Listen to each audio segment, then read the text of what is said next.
when it comes to all this perspective talk and question about what you see in people and seeing the best in them and stuff like that, for a lot of us, for a lot of you, maybe it doesn't mean much, right? Maybe it's like, oh, well, it's just some hippie stuff or some stuff about, it's just philosophy. But it's like, yeah, maybe like you think it doesn't matter for the people that you see in the street and stuff like that, and it's not about being a philanthropist or being some type of humanitarian. It's really like, well, how much does that matter when it comes to the people that are close to you? How much does it matter when it comes to the figures that you have in your life, right? When it comes to your parents, your mom, your dad, seeing the best in them, you don't think that matters at all? You don't think that has any reflection on the behavior that you have as a person? You don't think that, like, you really carry on to shape the reality that you live in, that'll make you the person you are, pretty much? You don't think those are related? And it's a deep subject, because the parental plays, the position of the parents in the life of someone has a tremendous role. It's huge. The relationship that people have with their parents is massive towards the mindset that they have towards the outside world and how they behave, pretty much.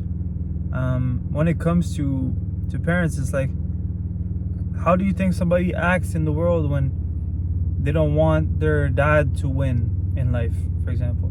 How do you think somebody behaves in the world if they don't want their mom to win in life?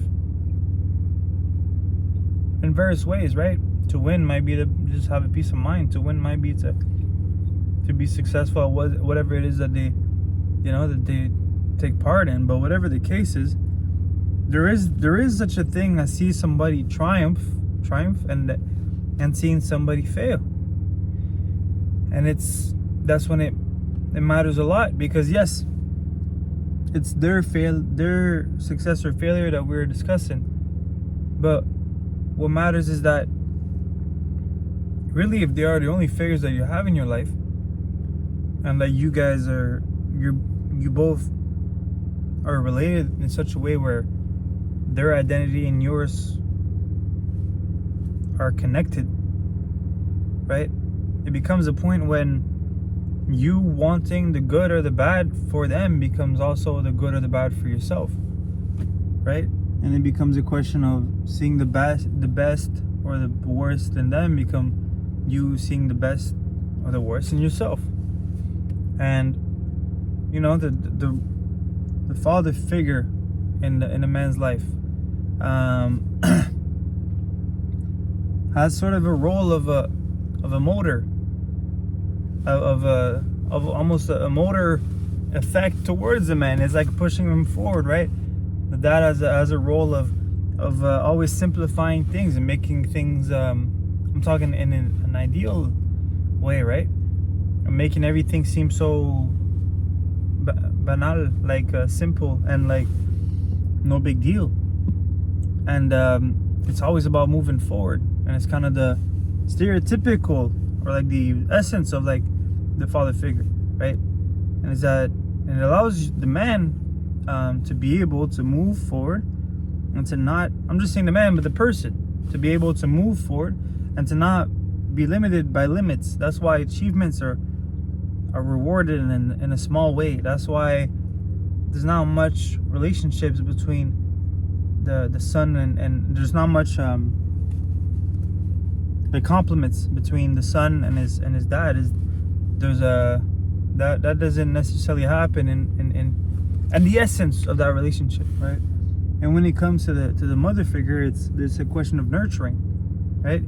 There's a physical aspect to it, like the nurturing part, but there's also the nurturing level on different levels, ways that affect our daily life. And so there comes a point when the son or the man, the person, the kid, the daughter, those things have a role to play. The idea that the mother, for example, represents the nurturing of the person in a way, makes it that somebody having a bad relationship with that would have a difficult relationship with meeting the demands as in and the nurturing development, like getting what they need, or seeking it, or going for it and stuff like that. Or maybe they even reject it because of that. When it comes to the father figure, the issues that can come from it would be to refuse to perform in different areas of life.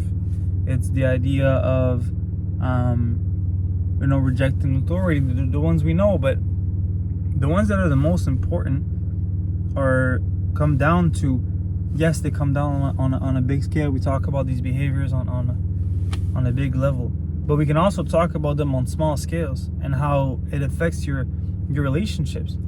In small discussions and talks, you can find that people that have trouble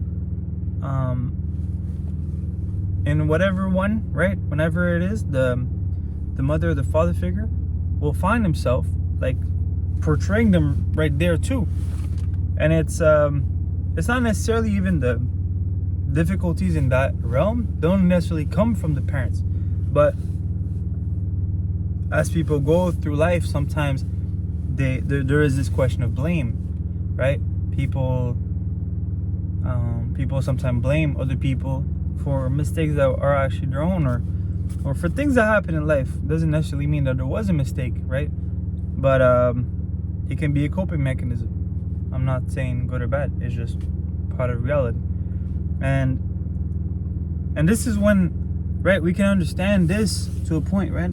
And we can think that like it's all theoretical, but there's another level to this where we can go and take this further, and now it becomes sort of almost the realm of physics. Because see, as there is one part of the equation, which is the father figure, right?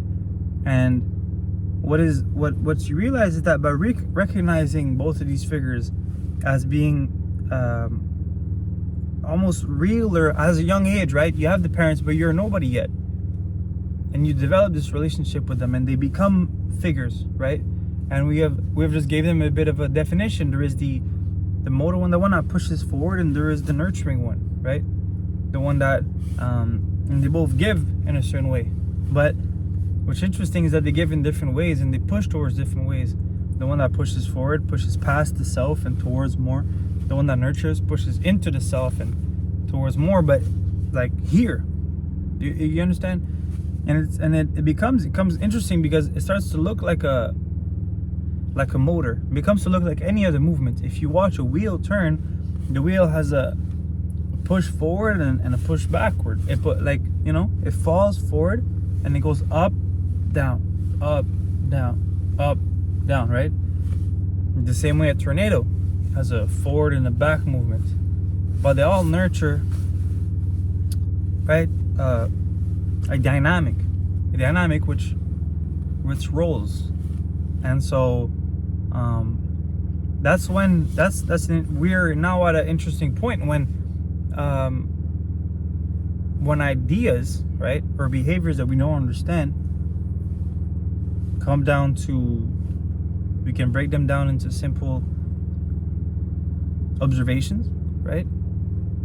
And then we step down to them, but start to understand relationships that we have within the world as being more than simple theory, but to start to be demonstrated as sort of a graphic, right? And when you understand when you start to visualize the relationship and the dynamic there that happens, there is something that happens which is sort of a feeling of calm, and there's almost a feeling of hope, of faith, because you can see a drawing, a map being created of the actual soul or life itself, and it encompasses all of it. And then you see this pattern reappearing everywhere else in the world, and it's like, okay, well, if it happens everywhere, it seems like we're understanding. We start to understand life for what it is, the truth of it, the fundamentals of it, right? Because everything that you see has that same thing. There's something that pushes them forward. There must be something, there's a movement here. There's always a movement. Any concept that you choose is a store in front of me, a restaurant, but that restaurant needs an intake in, let's say, food, and an output of it. It needs an intake and money, and it outputs money by paying people, whatever, right? And there's this dynamic that happens with every other concept in life. And as we look at ideas in this way, well, we should understand that we're also part of it, and it just makes it more manageable now, because we see that there is a reason for dealing with it, and it's not just this and that, but it also puts us at the center here, and it allows us to actually have the reasons and the understanding to make such how do you say, the actions necessary to be able to to grow from it, right? And to heal, pretty much. So when to go back to the parents situation or the discussion that we were having, the idea of the parent, the idea of seeing them as figures, and as figures that are actually bigger than us or more important than us when we were kids, allows us to put them before ourselves. They exist before us in a way, and by doing so, we can do the best in their benefit, and also do the best, and it ends up serving us too. Because if you look at those two figures as one that pushes you forward, and one which is nurturing to you, right, and pushing you, the motor and the nurture, well, then by putting them as priorities, and by having those figures and to the best of their, as what you can see in them, by prioritizing them, you're actually doing the best for you. And and somewhere along the line there is sort of a surrendering that happens to this system. And for me, that was one of the most interesting, I don't know, trains of thoughts towards this idea. And this has been the most articulate I was able to put it. And I hope that it served somebody out there towards understanding pretty much the relationship that we have with our parents. I hope that it helped somebody understand, or that it caused interest towards the topics that we covered today. And I hope that I was able to do a good job to explain them in a good way. Anyways, thank you for watching, and see you guys in the next video.